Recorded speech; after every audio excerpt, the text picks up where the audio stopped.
Bom, boa tarde a todos, a todas. Eu sou a Aline Azevedo, coordenadora do Labs, Laboratório Escutas do Social, e hoje a gente tem a satisfação de ter com a gente aqui nesse ciclo de debates Brasil e Argentina, a psicanalista Sandra Letícia Berta, analista, membro do Fórum do Campo Lacaniano São Paulo, para uma conversa sobre trauma, testemunho e temporalidade. Bom, eu vou apresentar sucintamente a Sandra, mas antes eu preciso agradecer profundamente, Sandra, a sua disponibilidade, né, na sua agenda sempre tão cheia, né, de estar aqui com a gente hoje para falar um pouco sobre esse tema, né, que nos interessa tanto, né, nós pesquisadores, analistas de discurso, psicanalistas, que estamos às voltas aí com as questões que envolvem o testemunho, a relação entre testemunho e memória, testemunho e esquecimento, e, claro, testemunho e trauma, né, já que o trauma está no cerne daquilo que a gente tem tentado compreender e estabelecer um pouco como testemunho nas nossas reflexões. Eu quero agradecer também ao professor Lauro Baldini, do Psypolis, Psicanálise Política e Significante, pela oportunidade deste debate, a Fabiana Rousseau, do TECMI, Territórios Clínicos de La Memória, organizadores desse ciclo de debate, né, e ao Thales e ao Léo, também os companheiros aí que estão sempre refletindo, pensando com a gente as questões sobre o testemunho. Também integram esse coletivo, interessado, então, nessas relações entre psicanálise, direitos humanos, políticas de memória, em suas experiências de exceção no Brasil e na Argentina, né, experiências marcadas aí por ditaduras, violências, genocídios, né, e tudo mais. Bom, o tema que a gente traz hoje não poderia ser mais instigante, porque ele perfaz algo a que somos bem sensíveis enquanto coletividade atenta à fragilidade do laço social, que é o tema do trauma, né? E a Sandra Letícia Berta é uma referência, né, quanto a esse tema. Ela reúne uma larga experiência clínica, né, Sandra, na chamada clínica do traumático, realizada durante muitos anos em parceria com a Casa do Migrante de São Paulo, né, e também uma ampla pesquisa teórica, né? A Sandra é mestre e doutora em psicologia clínica pela USP. Em 2007, ela defendeu seu mestrado com a dissertação O Exílio, Vicissitudes do Luto, Reflexões sobre o Exílio Político dos Argentinos, entre 1976 e 1983. E em 2012, a sua tese de doutorado com o título Um estudo psicanalítico sobre o trauma de Freud, né, a Lacan. Bom, ambas pesquisas são correlatas ao tema do testemunho, né, e trazem contribuições importantes para pensá-lo, seja por meio das modalidades de elaboração do luto, né, no exílio político, seja pelas relações entre angústia, luto, ato, desejo, né, e também pelo estudo mais atento às especificidades e ao estatuto do trauma, né, em Freud e em Lacan, né.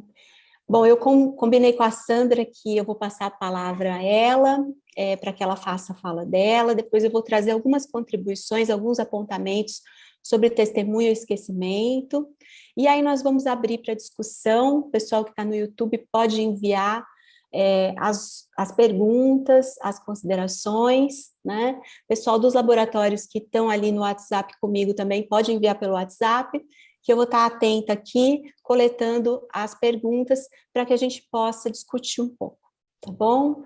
Sandra, obrigada, passo a palavra a você. Bom, boa tarde a todos. Agradeço pelo convite, agradeço a Aline que fez este convite, por vocês que pesquisam estes temas que me parecem fundamentais para aqueles que pensamos o social, aqueles que temos a preocupação e a ação sobre temas que envolvem, sim, os direitos humanos. Obrigada, Lauro, colega de longa data, que bom que les falou um pouco deste trabalho e que permitiu o contato.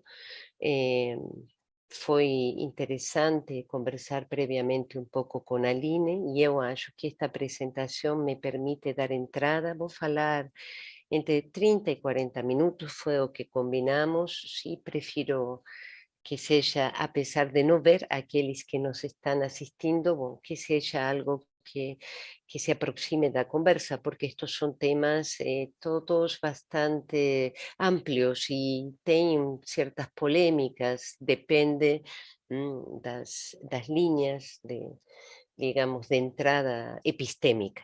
Sim, eu vou falar desde a psicanálise, portanto, desde a clínica e, obviamente, a pesquisa, sim? Senão não poderia estar aqui, nem tampouco na clínica. Queria comentar que, efectivamente, nos anos 2004, 2007, eu fiz uma pesquisa muito causada também pela minha história, sim, tentando trabalhar o tema do luto, sim, no exílio, sim, e, portanto, fiz um trabalho de campo que a USP também me permitiu e auspiciou, podendo fazer no Brasil com os exilados da ditadura argentina, que en 2004, 2007 continuaban no Brasil y viajando a Argentina por una temporada para hacer entrevistas con los exilados que tinham retornado ao país. Sim. Então, estas entrevistas, talvez les interese, eran entrevistas onde as pessoas que eram entrevistadas só sabiam meu interesse pelo tema, y eran conversas que se dieron en diferentes lugares. Acho que somente uma no meu consultorio. Sí.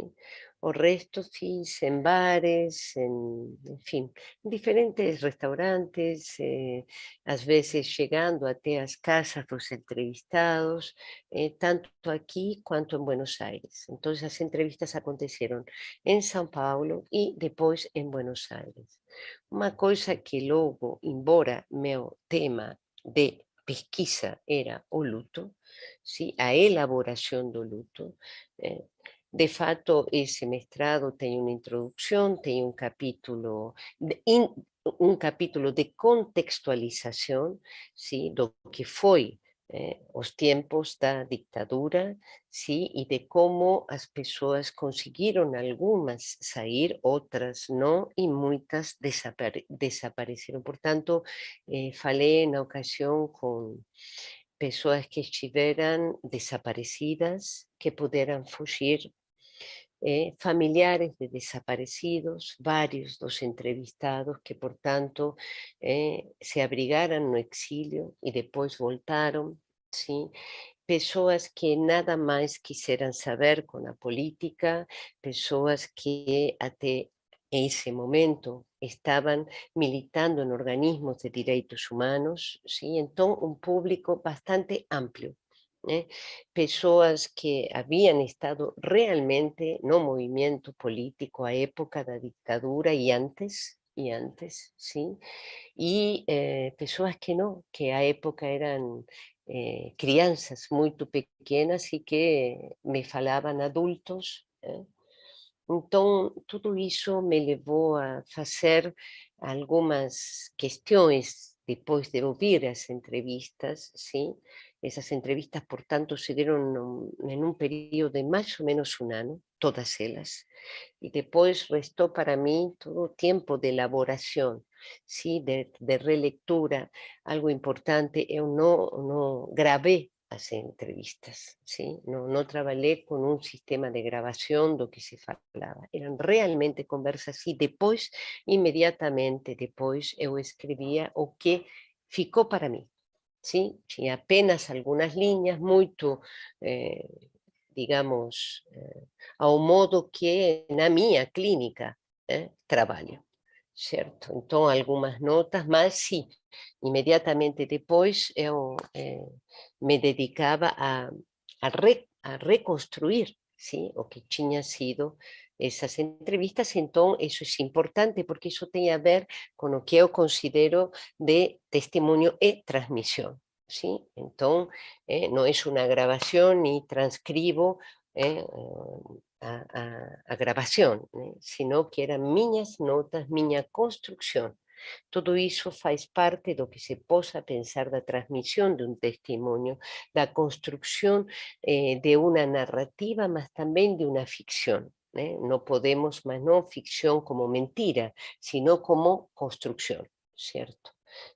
O que se possa recolher. Então, acho que isso é importante porque isso para mim foi uma decisão de saída, né? Ou seja, antes de mais nada, ver como trabalharia com estas entrevistas, também é importante dizer, porque estamos em um âmbito da pesquisa, que todos eles sabiam da minha pesquisa, sabían que mantería o anonimato y que somente traría algunos trechos das falas que no os recoñecesen y cada un deles na hora asinou un termo de compromiso fundamental, senón non teria sido posible escrever meu mestrado. Foi muito conmovedor, emotivo por momentos, eran entrevistas que me aportaban y me ensinaban y iban transformando mi pregunta inicial sobre o luto, né? Y me aportaron, por ejemplo, el primer aporte fue dado por un entrevistado en São Paulo que me dice, eu ya no soy un exilado, soy un inmigrante por opción. Né? Entonces, a partir del momento en que podemos voltar esta pessoa muito comprometida no político, ainda quando lhe entrevistei, me disse isso. Bom, eu não, já não sou um exilado. O exílio é uma marca que não se perde, me disse, mas eu optei por ficar na terra que me abrigou na hora do exílio. Isso para mim mudou bastante algo da minha escuta, certo? Então, por exemplo, quanto do exílio permanecia ou não en estos exilados que continuaron na terra que les abrigó o que llegaron hasta aquí, porque entrevisté personas que voltaron, digamos, voltando para Argentina, ficaron no Brasil, mas que se exilaron na Europa, otras que se exilaron en México, no México, otras en Cuba, ¿sí? Bom, enfim, então essa foi uma primeira questão para mim, ver como trabalharia o testemunho, ¿sí? A partir destas entrevistas. Tinha leituras diferentes y de psicanálisis, más algunos autores que eu não conhecia y fui conhecendo, esos están todos no meu mestrado, ¿sí? No vou nomear un por un, ¿sí? Mas foram-me dando perspectivas digamos, do testemunho a partir de diferentes disciplinas, nas ciências sociais, na psicanálise, na antropologia, na sociologia. Então, fui abrindo mais minha pesquisa com esse interesse, mas depois me centrei no que eu podia recolher do luto especificamente, e esse é o capítulo 2 e 3 no meu mestrado, em Freud e em Lacan. Isso é algo que es un método para mí, pela minha formación, efectivamente, do luto y da angustia. ¿Sí? Digo eso porque eu saí de esa pesquisa con o tema da angustia y do trauma. Y por eso después no meu doctorado me dediqué específicamente ao trauma de Freud a Lacan, desde o texto das afasias até Moisés e o monoteísmo, desde o seminário -1 do Homem dos Lobos até o final da obra de Lacan, percorrendo o tema do trauma, logo falo disso. O cuarto capítulo, que para mí foi talvez o capítulo que coroaba esta pesquisa, foi toda uma investigação que agora está à disposição, inclusive em um livro, mas que à época não, sobre a história das madres de Plaza de Mayo. ¿Sí? E como da importância da elaboração do luto colectivo. Digamos assim, se não há um outro que chancele a situação traumática, hay una enorme dificuldad para a elaboración do luto. E, além de todas as questões que as madres e as abuelas de Plaza de Mayo têm ao longo da história, sim, que han contribuído muitíssimo com a história da política na Argentina e além da Argentina, certo? Além de todos, e o primeiro interesse delas, recuperar seus filhos, sim, e isso continua, tantos anos depois, sim, o que me interessava era esse movimento espontâneo, mas com uma intenção, que era de encontrar seus filhos, como foram chamando a um luto que estava negado, sim, ainda nos tempos da ditadura. Então, bem, aí também, né, o que pensamos do testemunho? Essas madres que rondaron esa ronda, que no es una ronda, porque a ronda es un círculo fechado y aquí hay algo do infinito que se instaló. Eran mujeres, podríamos pensarlo así, de un modo mucho más avanzado con Lacan, mas es algo do infinito que no es una ronda fechada, ¿cierto? Do infinito no sentido do que puderan transmitir do testemunho e non só da procura dos filhos, sino de como se pode elaborar un luto a través do outro quando en algún punto o outro recoñece a situación.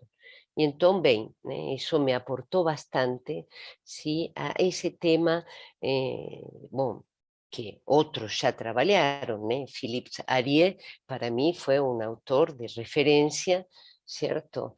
E Jacques Hasson, outro con os contrabandistas da memoria, onde trabalha desde a psicanálise o tema da transmisión, sí? O Agamben, con o que restou de Auschwitz, donde vemos o que ele chama os muçulmãs, que eran aqueles que estaban nas piores condições nos campos de concentración, que aparentemente todos tinham sido eliminados e que no final do livro encontramos algunos testimonios dos sobrevivientes de esa condición de resto mismo de resto do resto, rechazados por aqueles mismos que estaban concentrados nos campos de concentración.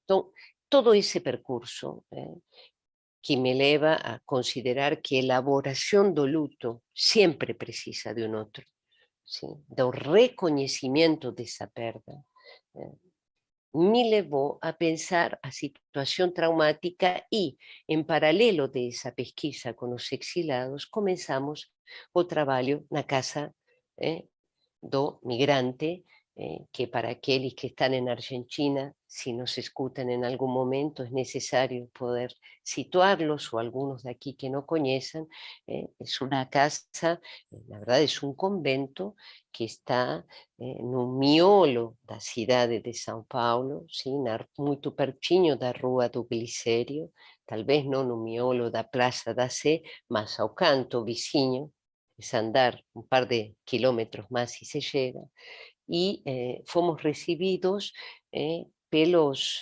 padres, ¿sí? Es una organización escalabriñana que acolle os inmigrantes que llegan a São Paulo y que muchas veces hacen un primer periodo de estadía, de estada en esa casa do migrante, ¿sí?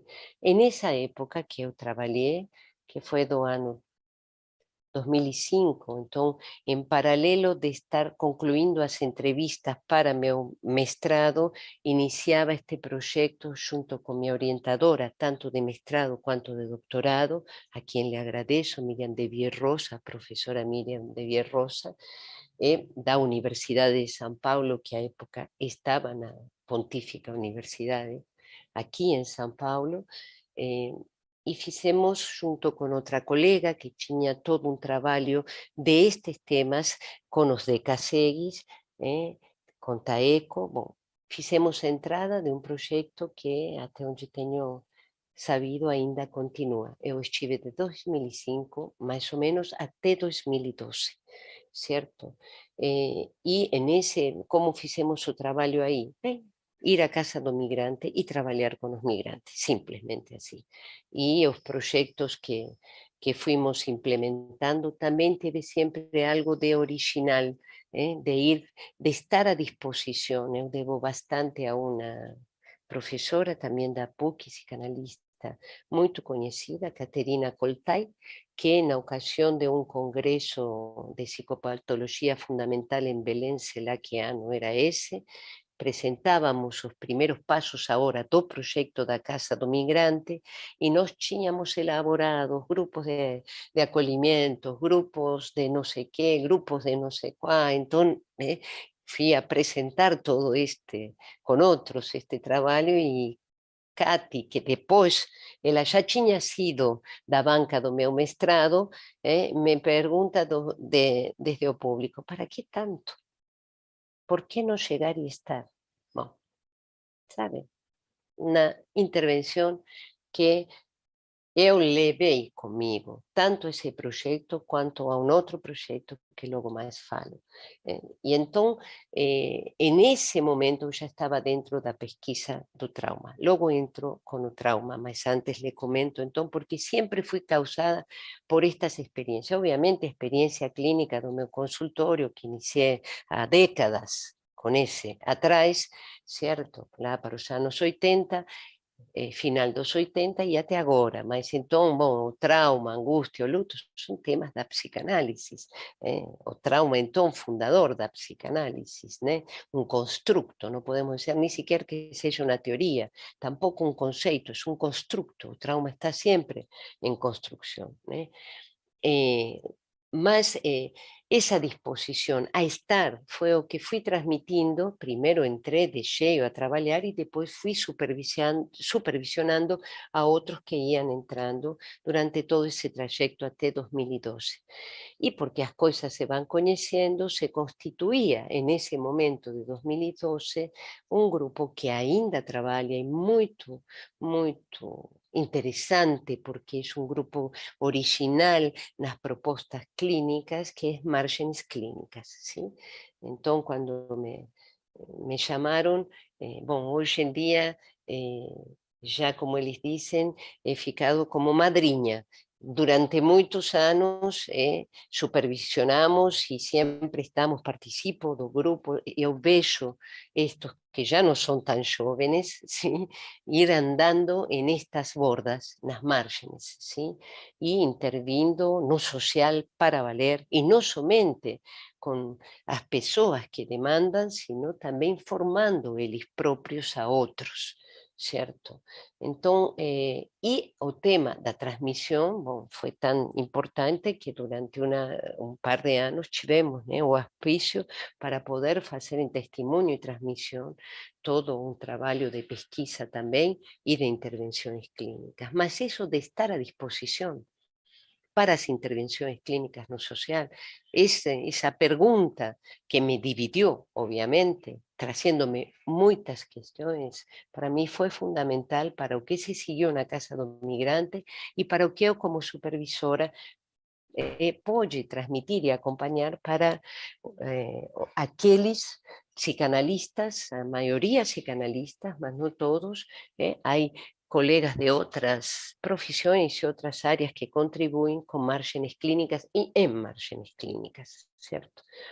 Bem, e então saí da pergunta digamos, de saber que o luto é um trabalho de elaboração, que a angústia, por isso que a Aline trouxe, né, que é um pouco, digamos, um mestrado não pretende uma tese, mas me saí com uma tese, pelo menos, enquanto a como se sai do luto, para poder llegar a una posición desejante, bueno, a través de un acto, certo? Un acto que modifica o sujeito, un antes e depois.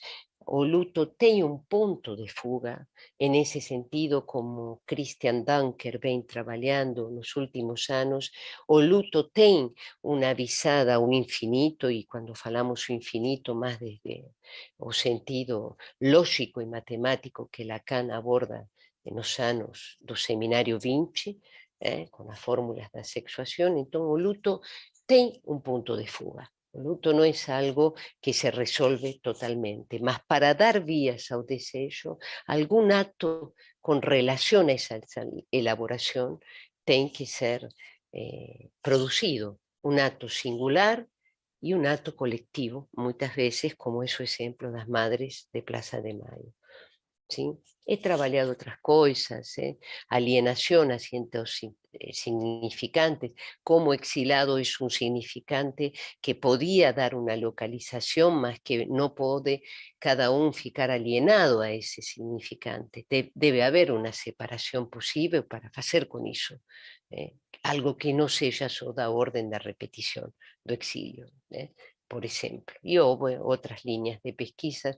La verdad, mis conclusiones no fueron exactamente académicas, porque son 20 páginas de conclusiones donde voy fechando preguntas y abriendo otras. Entonces, realmente a un nivel académico podría ser muy criticada, mas bueno, no dejo de ser una psicanalista cuando pesquiso también. Y yo acho que eso interesa a vocês, pesquisadores en ciertas áreas. O protocolo académico es fundamental, mas vamos dando un ton a pesquisa que tal vez tenga ese a ver con bueno, las aperturas posibles para otros temas. Esto es algo que Freud, Lacan, Winnicott, Melanie Klein, en fin, los psicanalistas y los actuales nos transmiten.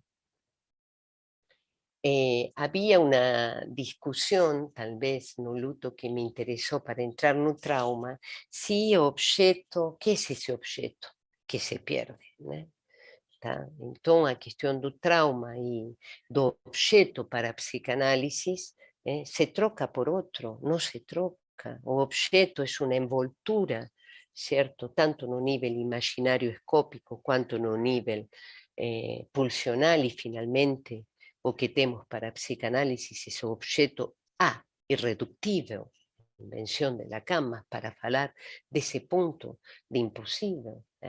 Entonces esas preguntas me hicieron entrar na questão do trauma, e especificamente porque uma coisa foi escutar os exilados décadas depois, sim, o que tinham feito das suas vidas, como tinham construído, o que ficava de marcas da violência no corpo, da violência histórica, etc. E outra coisa era acolher os imigrantes que vinham da África, por exemplo, ou de Haití, pelo menos na época que eu estive. Então, as guerras na África, que tinham conseguido o pasaporte, como essa história do pasaporte tem a ver com a transmissão possível, sim?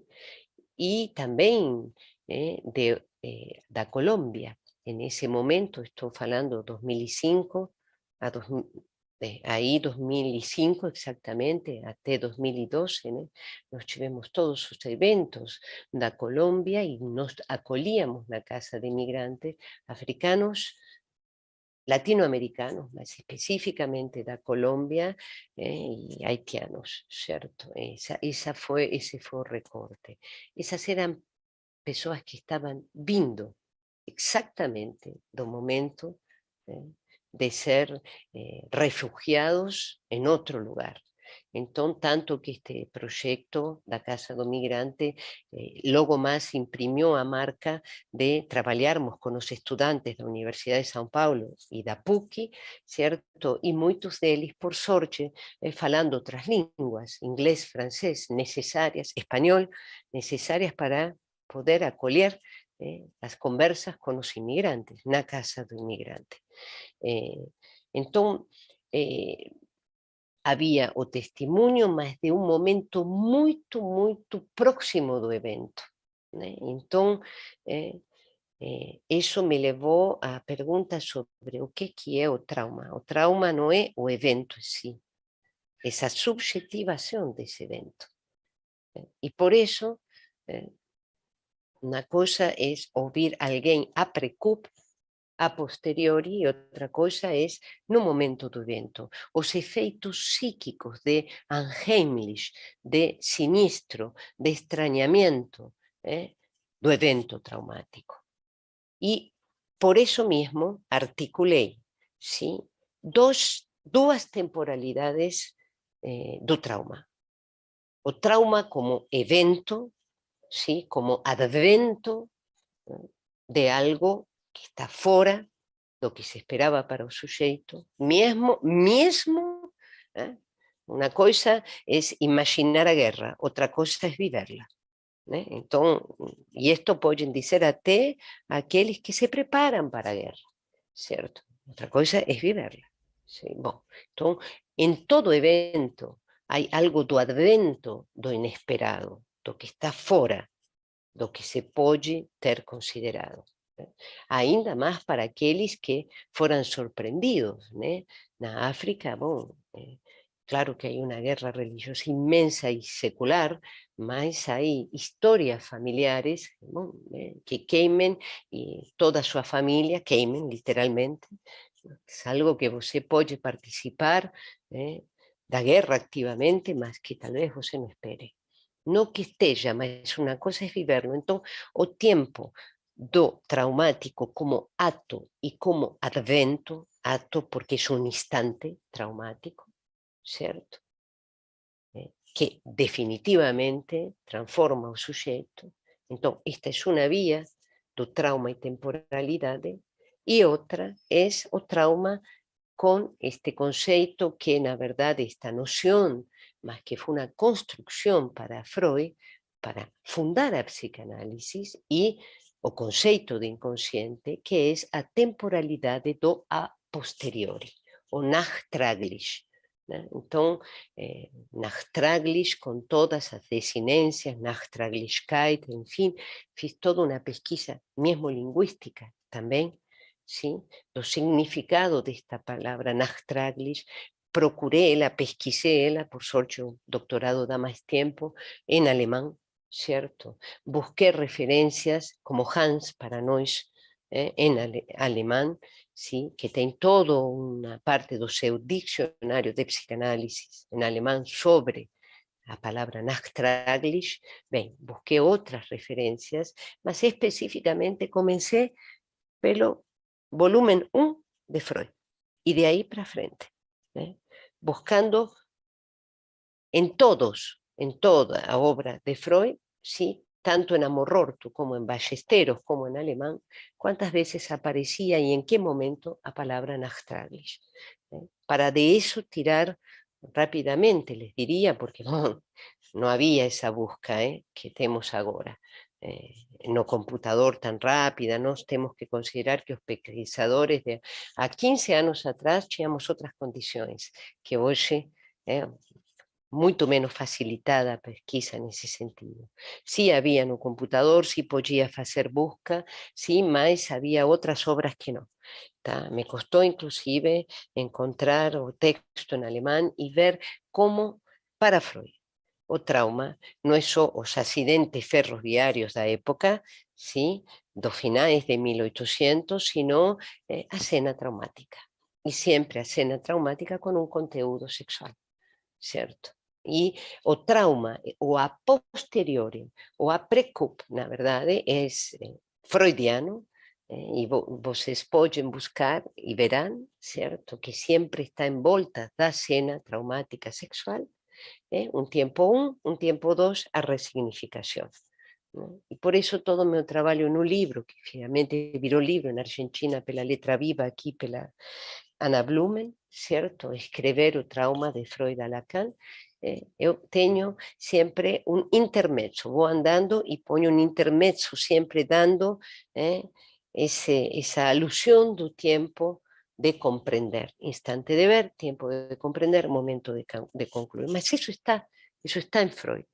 Lacan le da todo, é propio Laplanche que vai dizer que foi Lacan que destacou o conceito de nachtraglich no trauma, certo? E de fato, o trauma, a pergunta pelo trauma, logo se associa a pergunta pelo sintoma obviamente, porque a pergunta de Freud é pela vía do sintoma, certo? E depois as fantasias. Então, uma tesis, né? Essa importância do trauma e a temporalidade Nachträglich, o trauma como evento, sim. E então, bom, percorro, vou mostrando como Freud vai se apropriando dos conceitos fundamentais entre o início do século, final dos 1800, início do século passado e especificamente 1915, onde os conceitos de narcisismo, de repressão, de pulsão, a renovação do conceito de inconsciente, no sentido de no de algo nuevo, mas sí de elaborarlo cada vez más, ¿sí? Final do século 800, entón, os primeiros escritos, Freud, con súas preguntas, fiz toda unha pesquisa de Freud e Charcot, certo? Ele, discípulo, de alguna maneira, de Charcot, como carrega para as neuropsicosis de defensa a pergunta sobre o trauma, o texto das afasias, todos a linguagem, a escritura do trauma através do aparelho psíquico, o início do século, com a interpretação dos sonhos, obviamente, 1915, com as perguntas que vão avançando, pulsão, repressão inconsciente, repressão primária, enfim, repetição, tá? E até chegar aos últimos textos, que tanto son o bloco mágico, esta cuestión de impresión para Freud, quanto Moisés e o monoteísmo, onde a questão do testemunho, da memória, bom, para vocês deve ser um texto certamente de referência, certo? E depois, com Lacan, de novo, Lacan faz um retorno a Freud e estes conceitos fundamentais, que depois chamará ele, estão em volta do trauma, porém, e isto que vai para a minha segunda tese, que não é só a temporalidade, sino un equívoco, pelo menos o sustento e o argumento, de considerar que o trauma vai ficando como un conceito a ser substituído pela fantasía, fantasma en español. Bom, para mí eso es un equívoco de interpretación da obra de Freud e tamén de Lacan. Non ten sustitución. Con Lacan é máis fácil, porque o trauma, e até por un equívoco proposital linguaxero de Lacan, já no final da súa obra, traumatismo, quer dizer furo, agujero, para os que están ouvindo en español, ben, entón o traumatismo chega até o final da obra de Lacan. E o escreve matemizado, ese de Abarrado, uma das escritas. Entón, con Lacan é máis o traumático e súa pergunta pelas dúas invenciones, o obxeto A e RSI, permiten acompañar con Lacan máis a questão do trauma até o final. Mas hai unha leitura equivocada, e eu acho que Moisés e o notenismo recupera que a fantasía, para Freud, as fantasias non facen sustitución ao traumático. En tal, é un tratamento do traumático a fantasía, mas non o substitui, ni mesmo non o substitui no seu percurso de elaboración teórica. Ben, o que decir do trauma, entón? Sim. A temporalidade Nachträglich é fundamental para aqueles que trabalhamos com testemunho, memória, intervenções no social. Primeiro, porque não há como forçar alguém a falar do trauma. A gente pode estar à disposição, mas efectivamente, fora a saída verborrágica de falar dos eventos que se passaram, hai o tempo de elaboración traumático, que é esa localización da urxencia subjetiva, porque a urxencia subjetiva é poder ao traumático introducir preguntas, certo? A urxencia subjetiva non é esa emergencia do evento, é ese tempo de urxencia necesario para poder instalar alguma cuestión perante o evento traumático. Y nos vemos como, por ejemplo, a COVID trouxe un tiempo de urgencia subjetiva para nós psicanalistas, ¿sí? Surpreendente. Por que digo isto? Não fomos só os colegas do Fórum do Campo Lacaniano, que temos uma rede clínica que instalamos, abrimos um dispositivo de urgências subjetivas, nem bem que começou a Covid, quer dizer, atendimento online. Todo mundo foi para online, e nossa rede clínica de atendimento clínico também, mas ampliamos essa rede com mais profissionais e nos colocamos à disposição. Isso que aconteceu. Tivemos muitas demandas. As pessoas falavam da Covid? Não. Praticamente não. Nós que tivemos urgência, nós porque também estávamos atravesados, certo? Nós que podíamos supor elaborações, mas estar à disposição, como me disse Caterina Coltai lá atrás em Belém, é isso, é poder recolher dignamente, honestamente, quais são as perguntas daqueles que vinham falar para cada analista, porque assim funciona a nossa rede. Certo? Poucos. Mesmo aqueles que estavam trabalhando em hospitais, sim, e que podiam ter essa janela para poder falar, muito angustiados, mas sempre há uma tendência a sair-se do horror com a mochila histórica que se tem, certo? E então, deslocar esse momento de falar do horror, perdas de familiares, perdas de pacientes, eles em perigo, e nós também, para questões, sim, que são familiares no sentido freudiano, que trazem o estranho, mas não tão estranho como esse evento, certo?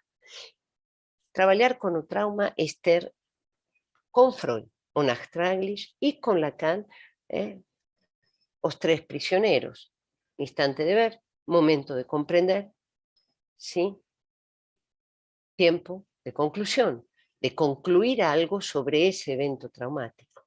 Bom, para isto eu fui para todo e quanto lugar em Lacan.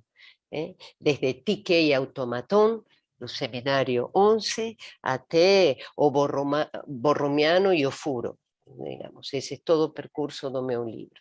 Ir con Lacan pesquisando trauma, como a pragnum traumática, impronta escrita do trauma freudiano, Lacan foi elaborando de outra maneira, quando vai formalizando, elaborando o conceito ou a noção de real, certo?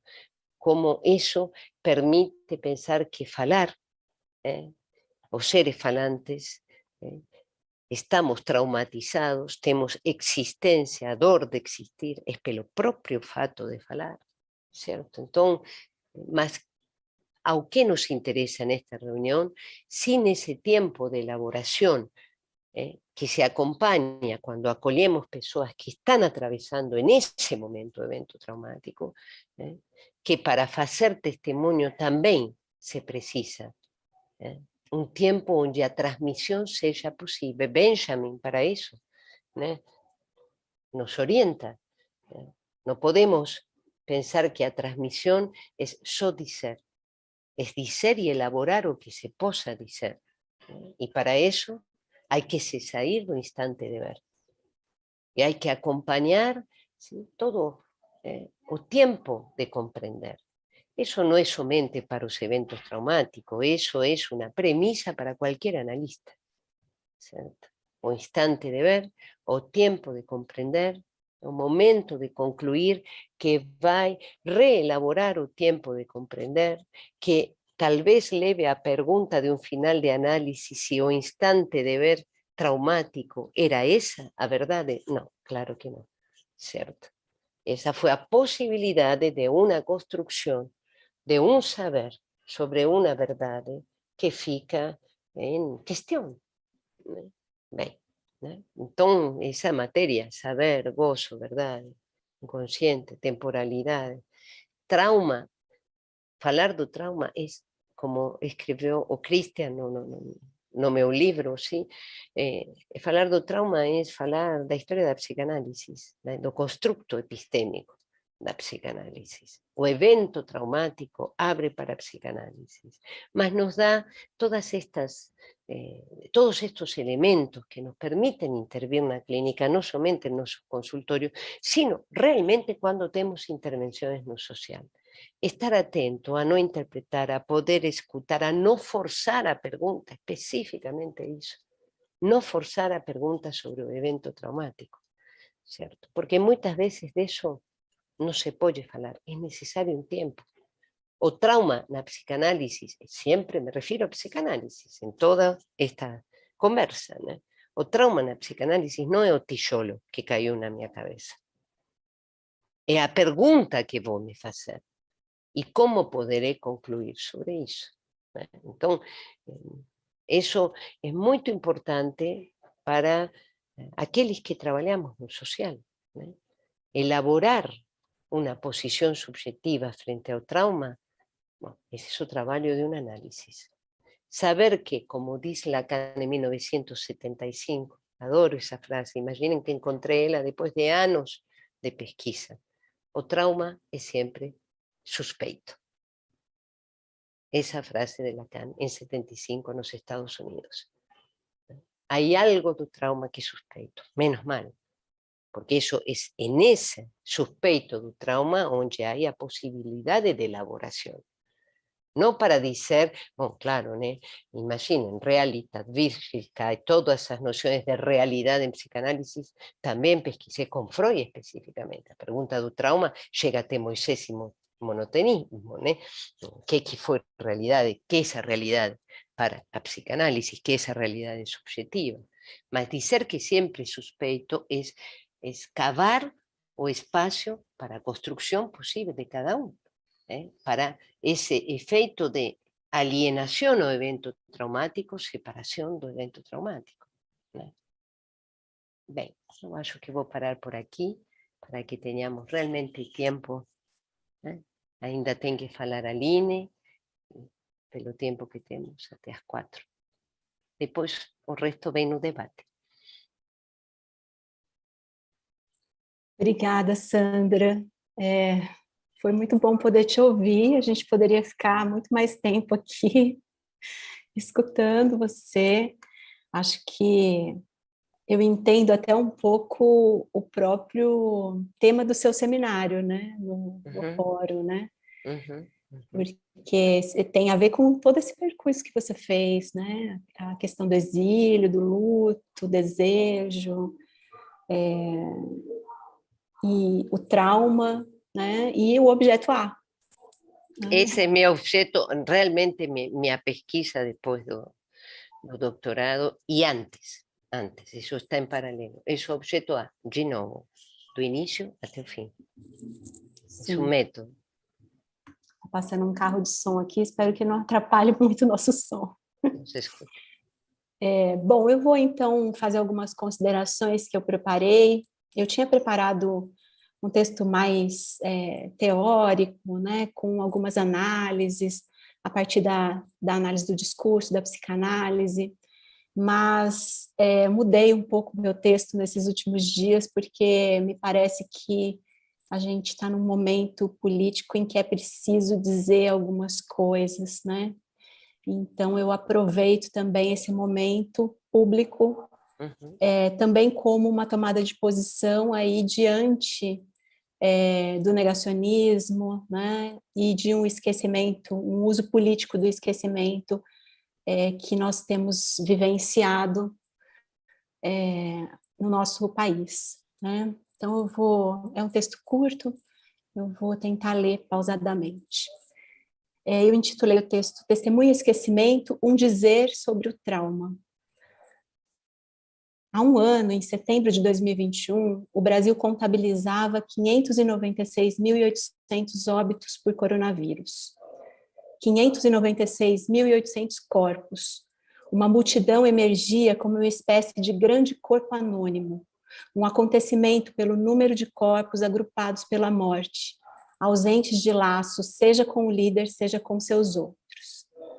Corpos perdidos, valas comuns, e até mesmo a função da lápide que busca dar um nome ao corpo tornado número pelo cinismo indecente da condução da política na pandemia, esteve comprometida. No tempo de um ano, o esquecimento. Entretanto, não estamos diante do esquecimento possível precisamente porque algo se inscreveu no inconsciente, o esquecimento necessário para viver. O esquecimento que tem lugar na atualidade traumática desse pós-pandemia é um esquecimento cujo uso é político. Ele serve ao negacionismo, ao apagamento do genocídio em seu menor traço. Em As Últimas Testemunhas, Crianças na Segunda Guerra Mundial, a Svetlana Alexievich reuniu testemunhos de crianças sobreviventes da guerra. Entre os relatos, Vera Novikova, que tinha 13 anos na época, assim narrou a sua história, num a posteriori, né, que agora eu cito rapidamente. Abro aspas. Quantos anos se passaram e mesmo assim é terrível. Lembro que era um dia ensolarado, o vento derrubava as teias de aranha, nossa aldeia queimava. Saímos da floresta, as crianças pequenas gritavam, uma fogueira, que bonito, e todo o resto chorava, mamãe chorava, fazia o sinal da cruz. A casa foi consumida pelo fogo, cavamos as cinzas, mas não achamos nada lá, só garfos chamuscados. O fogão ficou como era, a comida ficou lá, as panquecas despedaçadas, panquecas de batata. Mamãe pegou a frigideira, comam crianças. Era impossível comer as panquecas, de tanto que elas fediam a fumaça, mas comemos, porque não tínhamos mais nada além de capim. Tinha sobrado capim e terra. Quantos anos se passaram e mesmo assim dá medo. Enforcaram a minha prima. O marido dela era um comandante de um destacamento partizan e ela estava grávida. Alguém delatou para os alemães, eles vieram. Mandaram todos para a praça. Ordenaram que ninguém chorasse. Ao lado do soviete rural crescia uma árvore alta. Eles levaram o cavalo para lá. Minha prima estava de pé sobre o trenó. Ela tinha uma trança longa. Fizeram a forca, ela tirou a trança, o cavalo arrancou com o trenó. Ela começou a gritar. As mulheres começaram a gritar. Gritavam sem lágrimas, gritavam só com a voz. Não permitiam chorar. Quer gritar, grite, mas não chore, não lamente. Chegavam perto de quem estava chorando e matavam. Adolescentes de 16, 17 anos mataram com um tiro. Estavam chorando. Tão jovens, ainda não tinham noivado, não eram soldados. Para que fui lhe contar isso? Agora estou pior do que antes. É por isso que não me recordo. Mesmo depois de tanto tempo, a lembrança do acontecimento traumático é dolorida. E é por isso que Vera se nega a recordar-se. Entretanto, ela tampouco se esquece. A fixação desse acontecimento introduz a vivacidade de uma cena traumática, vista e ouvida, cujos traços retornam literalmente no relato, em detalhes impossíveis de esquecer. Retomo aqui uma citação de Colette Soler que nos ajuda nessa compreensão, sobre a diferença entre o trauma sexual original e os chamados traumas da civilização, que ela chama biotraumatismos, porque são traumatismos que ameaçam a vida e que não implicam necessariamente o sexual. Ela diz, a diferença fundamental é que o trauma ligado ao inconsciente é um trauma que pode ser esquecido. Retorna na repetição, mas retorna de forma mascarada. Ele pode ser esquecido porque se inscreve precisamente no inconsciente, o que condiciona o esquecimento necessário para viver. O esquecimento é precisamente que o trauma tenha se inscrito. Por isso, Lacan define o inconsciente da seguinte forma, ele diz que o inconsciente consiste em não se lembrar daquilo que se sabe, está inscrito em algo que ele chama de um saber. Então, o inconsciente é uma memória. Os traumas da civilização não constroem memória, é tudo um problema. Fecha a citação da Colette Soler. No testemunho de Vera, não foi possível chorar os mortos, lamentá-los. Para sobreviver, a censura se impôs pela via da violência. Sem pranteio, não houve tempo para elaborar, apagamento do tempo de compreender, suspensão da construção da ficção fantasmática necessária ao tratamento do real. Apenas gritos sem lágrimas ressoaram na história, até que o testemunho se torna possível. mas com ele retornam as recordações. Entretanto, a repetição como recordação não é o mesmo que compulsão à repetição. Ela pode contribuir com a elaboração, transpor em palavras o choro contido durante tanto tempo, permitindo um dizer sobre o trauma, um dizer que produza alguma elaboração, ainda que parcial, algum luto, ainda que tardio. 596.800 mortos. Um ano depois, o esquecimento. No pós-pandemia, somos empurrados pela necessidade de retomar a normalidade. Mal contamos os mortos e devemos recuperar o tempo perdido. No campo desse traumatismo contingente e de esquecimento impossível, fica apenas a vivência da imagem traumática, que não pode ser inscrita no discurso da memória inconsciente e retorna como imagem viva. Colette Soler é incisiva sobre as consequências desse não esquecimento. Abro aspas. O estado do traumatizado não se cura, a não ser construindo as possibilidades do esquecimento. E a possibilidade do esquecimento é a constituição de uma memória. No horizonte de perdas sucessivas, uma poética do testemunho emerge como possibilidade de realizar em ato um dizer sobre o trauma, um dizer que faça laço e possibilite um luto. Eu tenho tentado formular as bases dessa poética que, da perspectiva discursiva na qual me inscrevo, não se aparta da política, ou melhor, do político, na relação com os usos políticos ou não do esquecimento. Minha questão específica consiste em perguntar sobre o que pode o testemunho diante do esquecimento, seja do esquecimento que se produz pela inscrição de traços no inconsciente, seja do esquecimento que tenta apagar os rastros da lógica genocida que pautou as políticas e práticas de combate e enfrentamento à pandemia do Brasil, um esquecimento mais alinhado ao negacionismo que embarga luto e palavra. No bojo da discussão sobre o trauma, Colette Soler diz que estamos na era dos traumatismos, que se multiplicam para os sujeitos contemporâneos, o que demanda uma atualização quanto à natureza e à função do trauma na subjetividade. Para a psicanálise, o trauma esteve primeiramente na origem da vida infantil, conforme o Freud, que em um segundo momento generaliza para o homem civilizado. Lacan, por seu turno, falará do trauma para o ser falante. Entretanto, o discurso contemporâneo, para Colette Soler, inverte essa problemática ao nomear traumatismos as marcas subjetivas ou rupturas produzidas pela irrupção do infortúnio ou de um excesso vindo de fora, que assaltam o sujeito ou seu corpo repentinamente, sem que possamos atribuir isso àquele que sofre, as consequências com o terror. A diferença dos traumatismos constitutivos, quer sejam originais ou genéricos, os traumatismos dos quais se ocupa o discurso dominante são contingentes. Ai, gente, desculpa. Começou a tocar aqui o negócio. Os traumatismos do discurso dominante são contingentes, acidentes da história. Nesses traumatismos, o sujeito se depara com o real diante do qual nada pode fazer, exceto sofrer suas consequências. Um real que exclui seu desejo e é vivido como sem sentido. Além das guerras, das conjunturas traumáticas, essas conjunturas podem englobar violências, terrorismo, atentados sexuais, reorganização constante do trabalho, catástrofes e etc.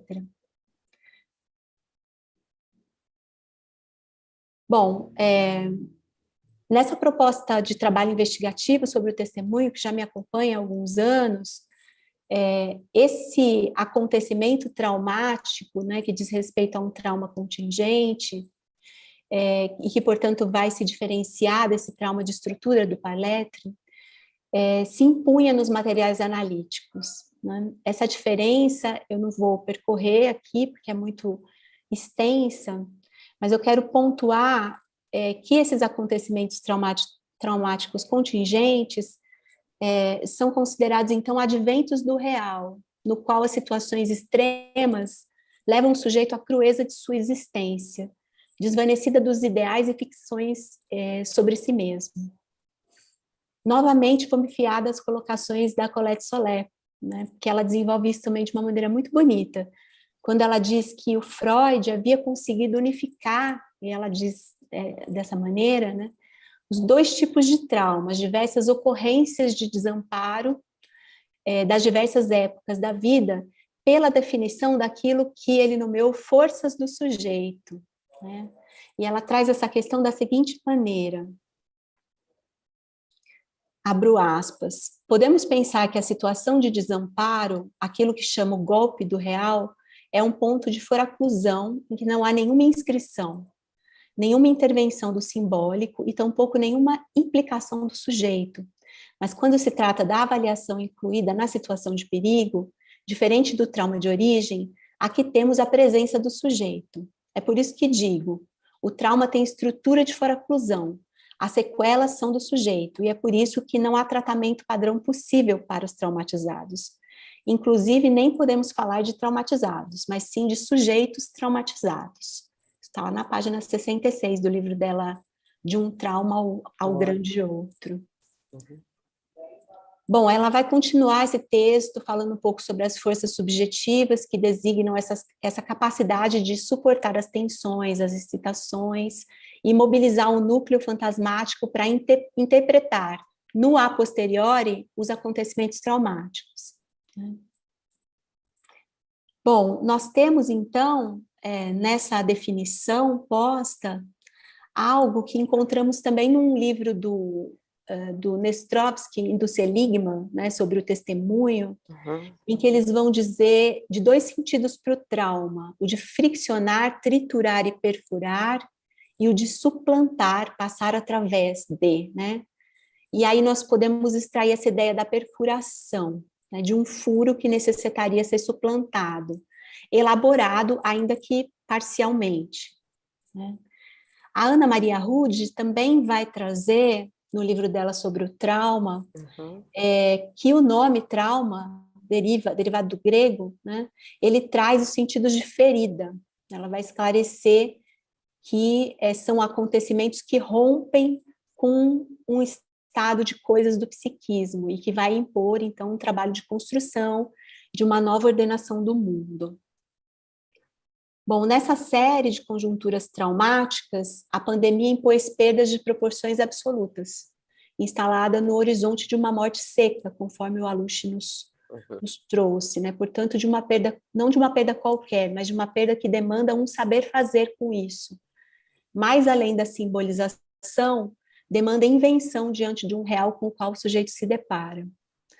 Com ela, a morte se estabeleceu, inelutável, as medidas de isolamento social, as perdas consecutivas, o não reconhecimento coletivo da morte no grupo acarretam consequências para o luto. A administração individualizada da crise sanitária acentuou o exercício da lógica neoliberal da gestão da morte.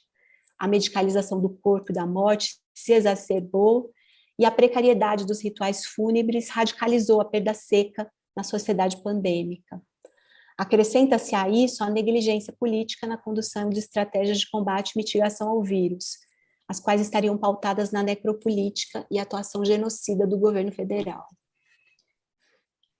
As palavras da Kátia, né, que é uma manauara que acompanhou a sua mãe ao ser atendida pela Prevent Senior, empresa de assistência médica envolvida nos escândalos do chamado tratamento precoce, em audiência pública realizada na CPI da Covid, elas testemunham a extensão da ruptura que experienciamos como trauma social e coletivo.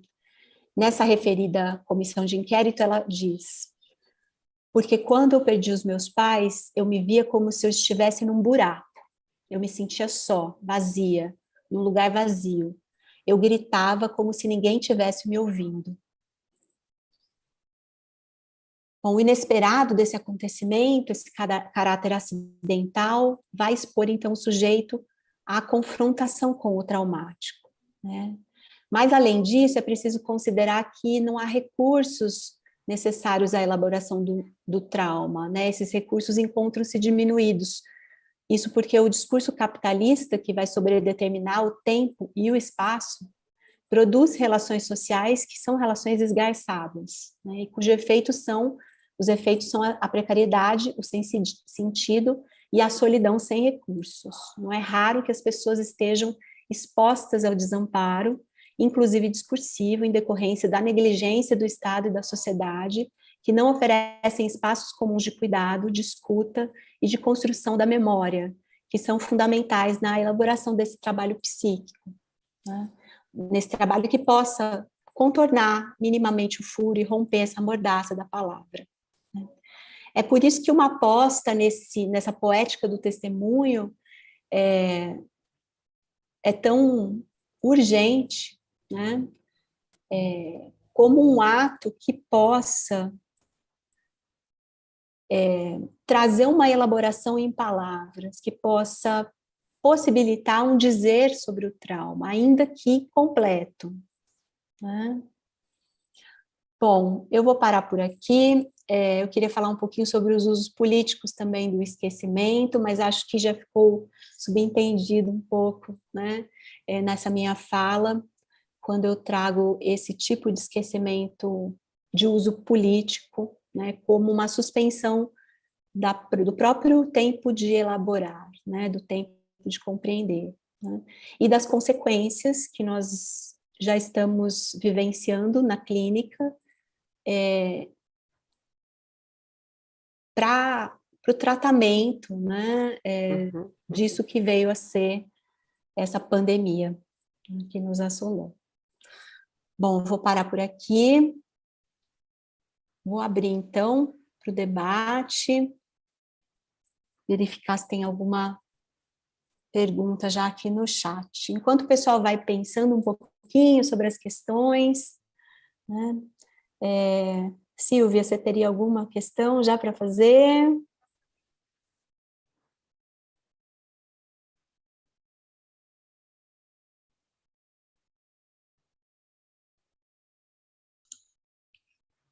Não sei se eu consigo elaborar uma questão, né?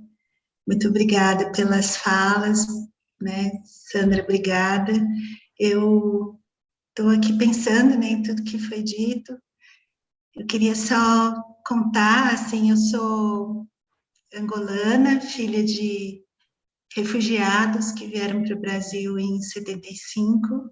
Então, ouvindo você falar, eu fiquei pensando em muito da minha infância no Brasil, né, em muito do silêncio que foi e que continua, né, e eu agora nesse processo aí de pesquisa também tenho encontrado um pouco da minha própria história, né, me interessa muito essa questão do trauma, do testemunho, né, relacionado ao exílio.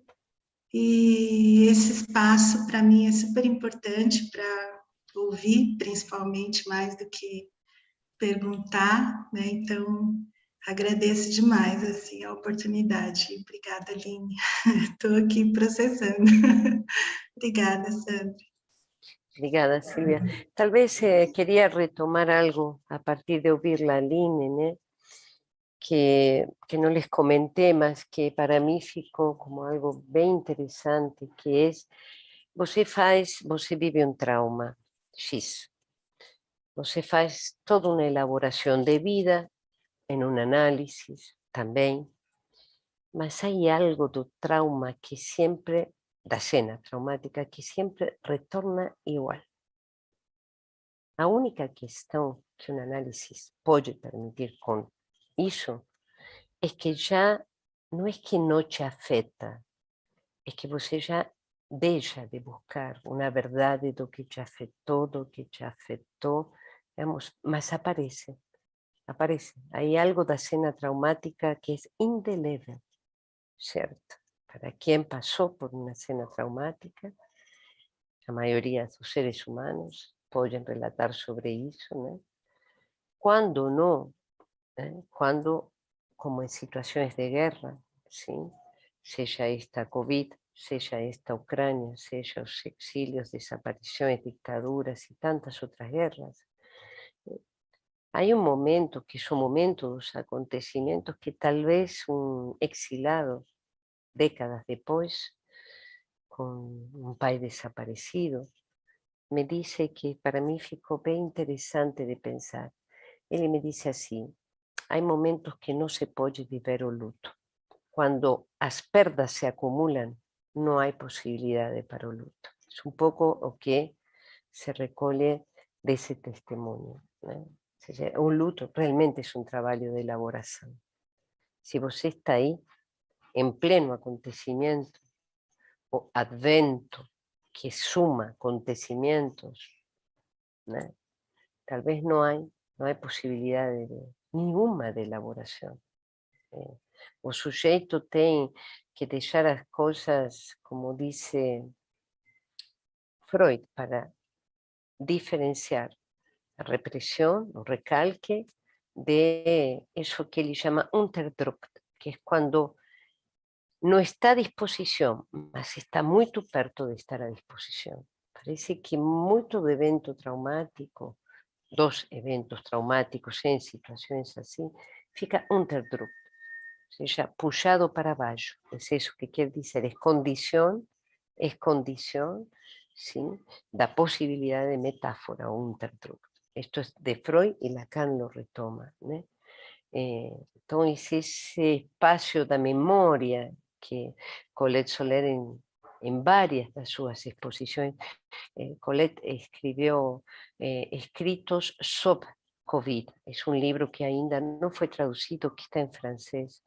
De un otro a otro, a gente tradució y fue un año pasado, bueno, con la pandemia a gente perde un poco, ¿no? Mas acho que fue no ano pasado que fizemos a entrevista que está en YouTube pela editora Blucher.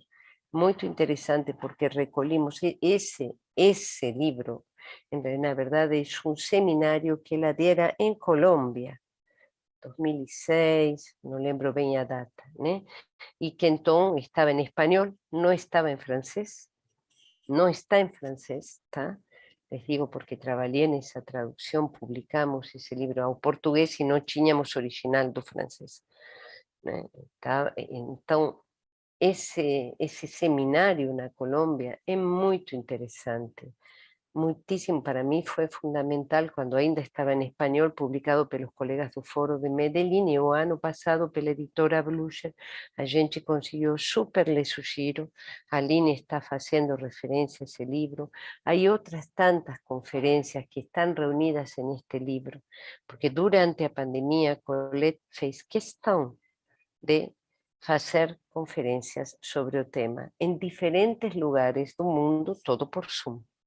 Entonces eso se recolheu y es muy interesante cómo él articula o trauma y a época, y específicamente con o discurso lo capitalista, digamos, a imposibilidad de que ha de producir una elaboración subjetiva si leemos ese discurso bien, rigurosamente. E também da época do capitalismo, muito tomando também a terceira de Lacan, que é uma conferência que lidera em Roma, no ano 73, né? Então, entre o seminário 21 e 22, então ela vai fazendo uma elaboração, foi muito interessante como ela pôs à disposição, né, algumas elaborações sobre os significantes mestres da medicina, no había otros, más do que necesario, la biología, ¿no? Más este enlace y este enlace ao capitalismo y por tanto un resultado do imperativo de higienismo que no contribuye mucho às perguntas necesarias de elaboración do traumático. Digo necesarias como lógica modal, ¿no? No cesa. Então, sintomáticas, portanto. Muito bom acompanhar. Acredito que em algum momento vamos traduzi-lo. É interessantíssimo. E há conferências que vocês podem, da Colette, que vocês podem acessar pelo YouTube, né? Há várias que ficaram à disposição, que deu no Líbano, que deu em Madrid, que deu para a Argentina, para o Brasil, enfim, na França, né? Ela não parou de trabalhar. Impressionante a produção de Colette em momento assim. Realmente diz muito dela, né? E também de advertir que todas as produções de equipes clínicas para a pandemia muito provavelmente encontrariam o que finalmente encontramos, dificuldade de falar do evento, que se reúne, Aline, com isto que você disse. Quando há dificuldade de falar, há muita mais chance de uma política de esquecimiento, Sim. né? De forçar o esquecimento, mas via o apagamento, né? Quase um efeito forclusivo, né? Foraclusivo, que estamos viviendo, né? Ou seja, essa pergunta que se fazem aqui, né? Mas como as pessoas vão votar alguém que na necropolítica permite isso, né? Não é por acaso. Há cálculo.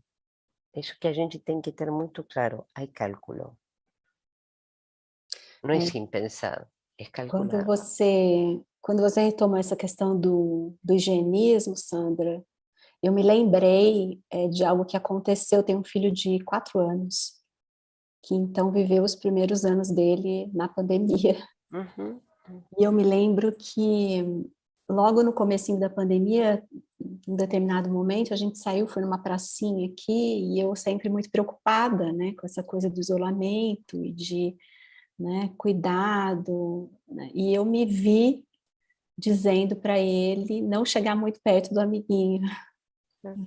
E aquilo para mim, a hora que eu percebi, aquilo para mim foi tão forte, tão violento, né? De pensar que tipo de laço social a gente está possibilitando para essas crianças, né? E quais são as consequências, os efeitos disso, de uma fala de uma mãe com uma criança nessa idade, né? Uma fala como essa. Fiquei muito assustada. Mas pior era pensar que podia contagiar-se, e então há que ver, né, as medidas de segurança, mais o higienismo ultranza, que é um pouco o que Colette vai advirtindo, né? Então, mas sí, claro, né, es que o problema es que no saímos y no saímos, no hay una frontera, ¿no? Hay un litoral entre la pandemia y hoy, como dice Lacan, ¿eh? El litoral es algo que hay que ver, os sulcos que van deixando, dicen lituraterra, ¿no? O escoamento que va ficando na sociedade e no singular também, né? Ha afetado terrivelmente. Agora sí que podemos, não há 2 anos atrás. Agora sí que podemos ver como chegam aos nossos consultórios as questões sobre esse isolamento. Como houve os que se refugiaram no isolamento para suspender suas questões de laço, como houve os que se desesperaram, o tanto de separações produzidas no isolamento, bom, as crianças e os adolescentes e os idosos, né? Porque há toda uma faixa que se vira como pode, mas aí, né, de uma ponta e de outra, agora estamos recolhendo, sim, os efeitos pandêmicos, porque já há tempo suficiente como para que surjam as perguntas como por ejemplo esta que estoy diciendo, ¿cuánto me protegí no isolamento? Sim. Das minhas questões, e quando houve apertura mais ou menos, a angústia voltou. Por quê? Porque estava tranquilo no isolamento, ou tranquila. Certamente porque fazia uma parceria importante com os sintomas, né? Para aquele que favorecía el isolamiento o síntoma, a angustia no aparecía, al contrario para otros, ¿no? Entonces, toda esa dimensión paradoxal que los analistas tenemos que estar muy presentes en la clínica, ¿no? No es porque estaba en pandemia que estaba mal, no. A gente podia pensar, né? A gente podia pensar. E o quanto é importante que esse apagamento, né, esse esquecimento da ordem desse apagamento histórico e do negacionismo seja discutido hoje. Porque se a gente se deixa levar por esse discurso de precisa tocar em frente, né, recuperar o tempo perdido, né, esse tipo de discurso que não permite justamente que o processo de elaboração que a gente possa dizer, falar sobre o que aconteceu, né? Então, a aposta no testemunho vai um pouco nessa direção, né? E também de algo que você falou, Sandra, que eu acho que é muito importante, que é pensar a pesquisa, né, a universidade, também como um lugar em que se possa ir além do discurso universitário. Né? Então, essa escuta, trazer essa escuta para a pesquisa e tentar, né, apostar nisso, faz parte também do que a gente tem tentado fazer no Labs, né, Silvia minha orientanda, a Evelyn que está aqui também, né? Então, faz parte um pouco dessa tentativa de não ficar reduzido ao discurso universitário, né? E que você apresenta um trabalho tão bonito, tão generoso aí, de um saber fazer, né? Com o trauma, justamente. Bom, o pessoal do YouTube não se manifestou, peraí, tem algumas perguntas aqui. O Thales está dizendo aqui, gostei muito das duas apresentações, fiquei bastante interessada na relação entre o trauma e a angústia que a Sandra comentou no começo da fala. Gostaria de ouvir um pouco mais sobre como essas duas questões se encontram no ensino de Jacques Lacan. Obrigada. Na verdad, hay todo un percurso de Lacan sobre el trauma que está diseminado, pulverizado na obra dele. Primero pela pragnum traumática, después por Tiqueia Tomatón, después pelo traumatismo, pelo furo, né? A partir, les diria, do seminário, eu acho que a partir do seminário 16, quando ele escreve, não por acaso se chama assim o livro o seminário de Colette Soler, né? De um outro ao grande outro, o seminário 16 de Lacan, de um outro, grande outro, ao outro, o objeto A, né? Então, a angústia para Lacan, especificamente no seminário 10, mais anticipada no seminário 4, é entender que o objeto é a falta de objeto. Essa é a primeira questão para pensarmos a angústia em Lacan, né? O objeto é a falta de objeto. Quando a falta vem faltar, angústia. Então, se no seminário 4 ele dizia angústia é o momento em que eu já não sou o que era e não sei o que serei, que é o que, em outras palavras, ele diz no seminário 4, quando articula angústia e fobia. Fobia é uma resposta à angústia, né? Mas, finalmente, é quando a falta vem faltar. Isso é angústia, né? E então, o que quer dizer isso? Que a castração real, sin recurso simbólico imaginario, comparece. Por eso todo seminario de angustia, esa angustia no es sin objeto, y objeto es objeto A, más cuál, o que dice no final de ese seminario, ¿no? Es un objeto que es a invención de Lacan, no es objeto pulsional, tampoco es objeto de fantasía, tanto a demanda, si pensamos demanda e impulsión, cuanto a fantasía, son recursos para dizer do imposible. Mas o irreductível do objeto A, quando algo desse irreductível vem faltar, certo? Quando algo desse irreductível se apresenta a falta, castración simbólica imaginaria, falta, né? Então, toda a construção do trauma tem a ver com uma resposta subjetiva, que não é o trauma, é a angústia, certo? O trauma, como disse Aline, se articula entre o contingente e o real. Todo acontecimiento advento do real é contingente, né? Mas índice de um impossível, índice de um real, né? Então, o trauma é da ordem do evento, né? A angústia é a tradução subjetiva, como diz Lacan no seminário 10, do objeto A, do inassimilável em termos simbólicos e imaginarios. Por tanto, angustia sí que es una respuesta, es una traducción subjetiva. Esa grande diferencia entre trauma como evento y advento y angustia como una traducción subjetiva. ¿cierto? Entonces, angustia, inhibición, sintoma, son respuestas subjetivas. Ahí, tales, você ya tiene una división, digamos, clarísima, de aonde você localiza toda a questão do trauma como evento, seja este de guerra, seja sexual, es un evento, es un advento de algo que excede as coordenadas simbólicas imaginarias.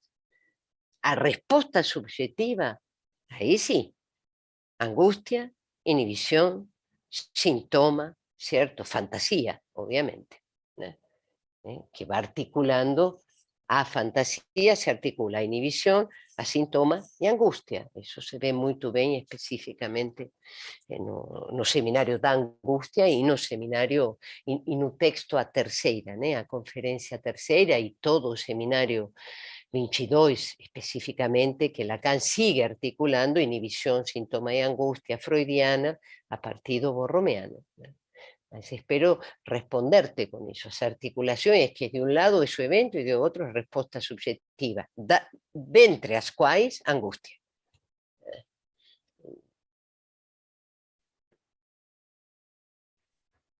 Uma das respostas possíveis, né? Ajá. Ao trauma.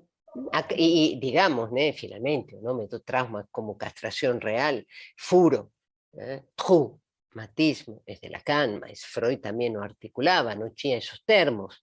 Na verdade, mesmo en outra, digamos, entrada da leitura do seminário 10 de Lacan, a gente pode dizer que es todo un seminario para justificar o final de análisis além da ameaça de castración, para falar do que? Da angustia de castración.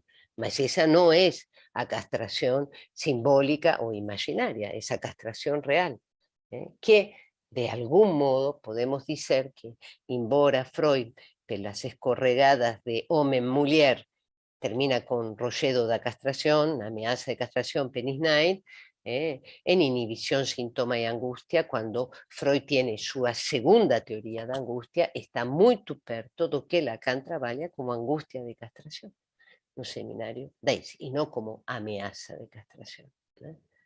Cuando angustia no es digamos, no es una respuesta, sino es inaugural, es ahí en Freud donde hay que por realmente a pregunta, trauma y angustia. ¿Cómo? Mas, en fin, angustia siempre es una traducción subjetiva. Uso los termos de Lacan. Traducción subjetiva do que? Do inasimilable o irreductible do objeto A. Finalmente, o que coordena os gozos fálicos, sentidos, juizans, gozo otro, un novo romeano planificado. Entonces, quer dizer, o objeto A no es da orden dos ditos, ni do significante, ni dos enunciados, ni dos ditos, ni sequer do dizer. Isso é inassimilável. Nem sequer do dizer, né? Não, porque o dizer é outra noção de Lacan, a partir especificamente do seminário do ato, quando diz o ato é um dizer, e aí carrega o tema do dizer, para o performático da palavra, conversa com Austin, e depois en Aturdito, que é o que estou trabalhando este ano, por isso tenho muito presente, não há como pensar o dizer sino discurso, depois sino novo romeano, mas sino discurso. Mas, eu fico pensando bastante assim sobre esse dizer como ato, né? E se a gente poderia trazer o testemunho, né, quando pensado a partir de Lalande, e não aquele testemunho positivista de fatos e datas, né? Que a gente conseguiria articular nessa reflexão. Assim, mas então, na ordem dos ditos de testemunho, isso passe na escola de Lacan, né? Na ordem dos ditos de testemunho, sí es posible, y esta es la operación, inferir, no traducir, no interpretar, inferir un dizer. Si hay la posibilidad de inferir un dizer, los ditos de aquele que testemunha, seja da sua análise, seja da guerra, seja... Sim, sim. Tem uma questão aí para pesquisar para os próximos anos. Ufa! Ufa! Bom trabalho! Obrigada. O Thales agradeceu aqui no chat. O Leonardo Coutinho, ele fez uma questão também aqui, ele diz: muito obrigado pelas falas tão importantes e instigantes. Fico me perguntando sobre como vai aparecendo em Freud e Lacan essa diferenciação entre o trauma inaugural sexual e esse trauma histórico-social, se assim podemos dizer. Sim. Essa diferenciação que a Colette Soler vai trazendo, né, no livro dela. Sim, há datas, né? Há datas, há textos onde Freud fala com a história, né? Por que a guerra?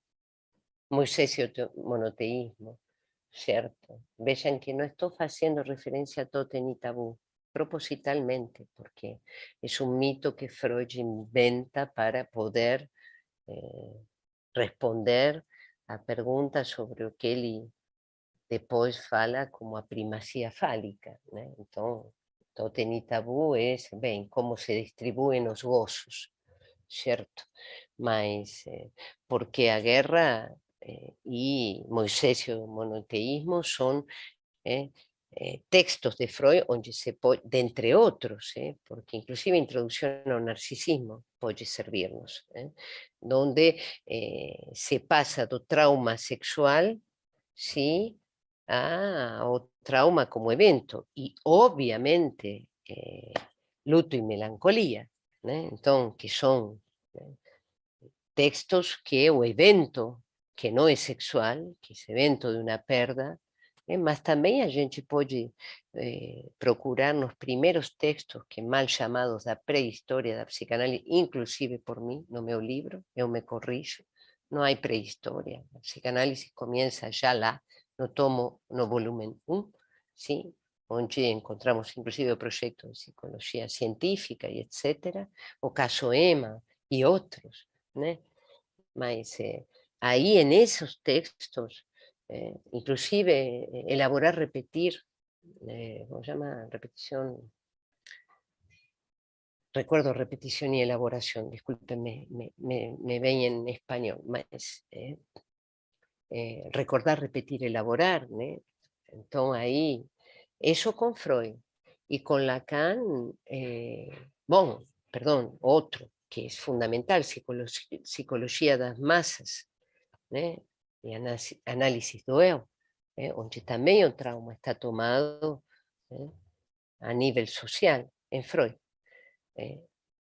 E todo o resto da obra de Freud é o trauma sexual, o trauma póstumo, como ele chama, né? Há algo póstumo do trauma que retorna, e sempre com a pergunta pela sexualidade. Y en Lacan realmente también acho que hay una división entre o retorno a Freud y entonces a praga traumática, Tiquet y automatón, inclusive, embora já está, pai não vês que estou queimando, o sonho do filho, que finalmente está na interpretação dos sonhos, e em dois, quando trabalha princípio de prazer e princípio de realidade também, né? Mas en Lacan temos toda esa primeira época que culmina en Tiquet e Automatón, Seminario 11, que quer dizer quando ele assume a palavra, além do retorno a Freud, depois da excomunhão, certo? Mas me parece que uma questão do traumático há de ser lido a partir do seminário, insisto, 16, que vai ser o antecedente válido para que Lacan possa propor sua teoria dos discursos entre o final do seminário 16 e de cheio no seminário 17. Né? Então, a elaboração do traumático pelo laço social, que finalmente são laços de elaboração de gozo, que são os discursos, esse é o ponto realmente importantísimo, y hay que ver cómo son los eventos, ¿no? Por ejemplo, no es por acaso, termina el seminario 15, o acto psicanalítico interrompe el seminario pelos eventos de mayo de 68. entra no 16 para poder perguntar-se os efeitos do discurso do mestre, que na verdade ele vai propor formalizadamente entre o final do seminário 16 e o seminário 17. Né? Então, nós vemos que há eventos sociais especificamente, que atravessam. Tá?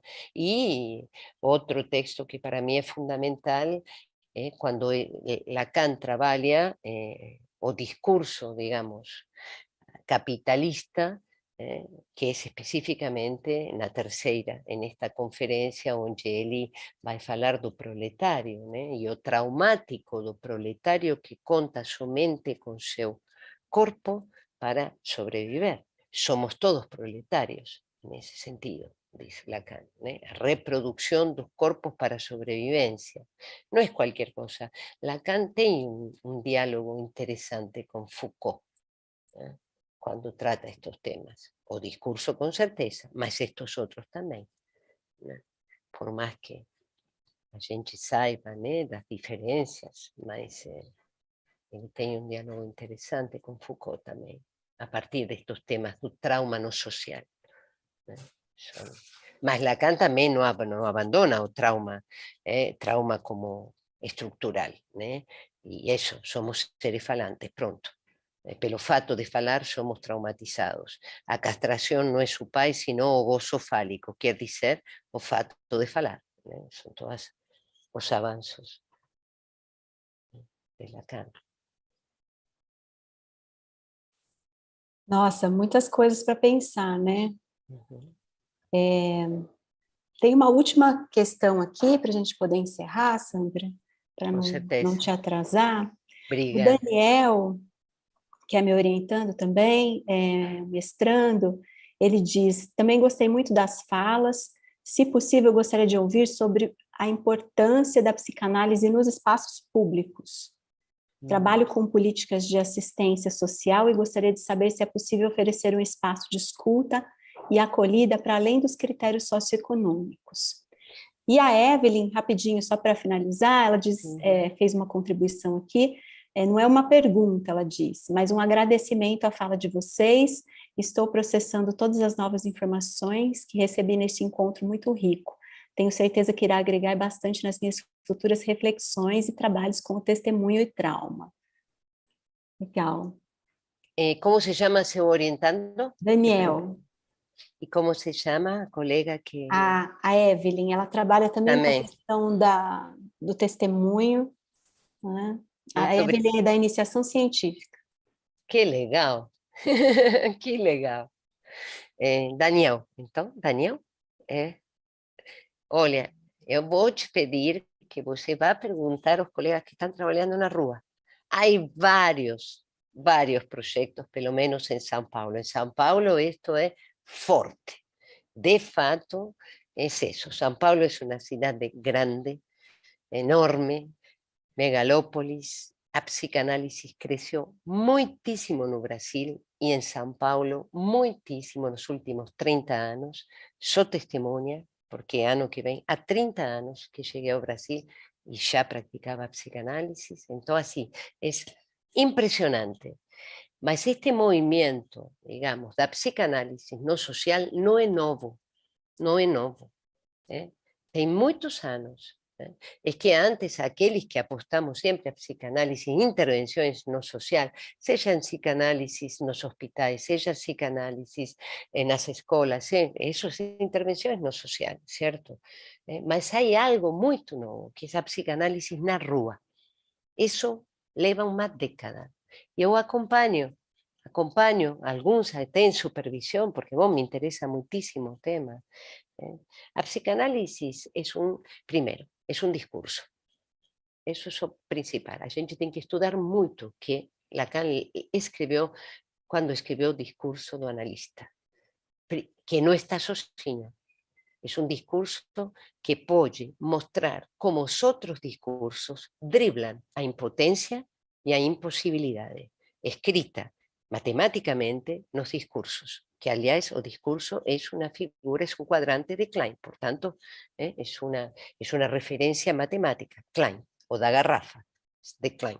Então, se nós temos presente que a psicanálisis es un discurso, nos podemos operar con ese discurso en diferentes instancias. Eso nos permite escuchar na praça, escutar na rua, escutar aonde seja, ¿sí? Desde que você tenha en claro que a psicanálisis es un procedimiento que tiene como concepto principal o inconsciente a asociación libre y que es un discurso. Con todo eso nos podemos intervir en diferentes realidades y podemos intervir en un nivel singular, ¿cierto? Y también con otros dispositivos que façam con que pelo menos as pessoas saiban da sua propia división.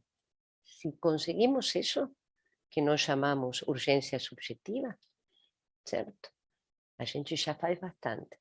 Ni que se fale en ter recursos para poder escutar en diferentes espacios. Y concluindo, eu posso te dizer que isso eu aprendi por contingência e agradeço, na residência que eu fazia nos anos 88 a 92 no Hospital Arauz, em Buenos Aires, residência de saúde mental, onde era um serviço de saúde mental enorme, para nós enorme, 70 profissionais da psicanálise em um serviço de saúde mental em um hospital geral, que por sinal foi o primeiro hospital a ter sala de internação de agudos. Então é um hospital que tem história, e por essa história, bom, tive a sorte de participar aí, e mesmo se nós tínhamos instalações importantes, ¿sí? Embora estaban después do estacionamiento do hospital, mas era una casa importante, no había lugar, por eso estoy dando estos detalles, para atender en los consultorios. Y debo decir que fue con los lacanianos en aquella época que aprendí esto. Con dos cadeiras, embaixo da árvore, você pode escutar. En cualquier lugar. Desde que você tenha muito claro quais são os princípios que podem orientar uma direção da cura em psicanálise. Se você tem esses princípios claros, procedimento freudiano, inconsciente, associação livre, direção da cura, transferência, repetição, sintoma, fantasia, ok. E se você tem mais claro ainda o que pode operar um psicanalista se faz função desde o semblante do A, e assim se escreve no discurso analítico, não vejo qual é o problema. O que sí vejo que es un problema es cuando queremos misturar as coisas. Y ahí nos perdemos en un eclecticismo que no es interesante. Mas si você tem claro isso, você pode conversar con colegas de outras áreas sem problema. ¿Sí? Y você pode fazer terapia grupal, oficinas. Un analista tem a ofrecer desde aí. Abrir grupos de diferentes. Você pode ter muito claro qual é a função de um analista e saber que às vezes opera na direção da cura e às vezes opera também no social, não na direção da cura de cada um, ou mesmo em outros tipos de terapia, sino conversando com outros, levando a psicanálise a instâncias da polis más do que necesarias, indispensables, en este momento, sin discusión, y antes también, porque nos vivimos do otro lado do océano, y entonces las dictaduras hacen mucha parte, como en África también, se extienden, en Europa, obvio. Mas, bueno, las condiciones que tenemos algunos continentes no son las mismas que tienen otros. Então, intervenções no social a partir disto, eu acho que a teoria dos discursos de Lacan deu muita contribuição para que não digam mais os psicanalistas que estão no social, vocês não fazem psicanálise. Cansamos, os que estamos mais velhos, de escutar isso. Cansamos, isso agora há certo prurito em dizer. mas não sabemos muito bem como há um desafio em escutar. Isso não é psicanálise. Bem. Obrigada, Daniela. Sandra, muito, muito obrigada. Nossa, foi incrível poder te ouvir hoje. Obrigada. E tenho certeza que estão todos muito empolgados aí para os próximos projetos. Conheço o Daniel, sei que ele está aí já vislumbrando né, tem um desejo aí, Daniel, né? E, enfim, só quero agradecer, né, muito. Silvia, obrigada também por ter entrado, participado aqui com a gente. Pessoal do YouTube, agradeço as questões, né, e a atenção. E é isso, gente. Boa tarde para todos. Obrigada pelo convite. Boa tarde, obrigada, Aline, Silvia e todos. Até mais, Sandra. Até. Tchau.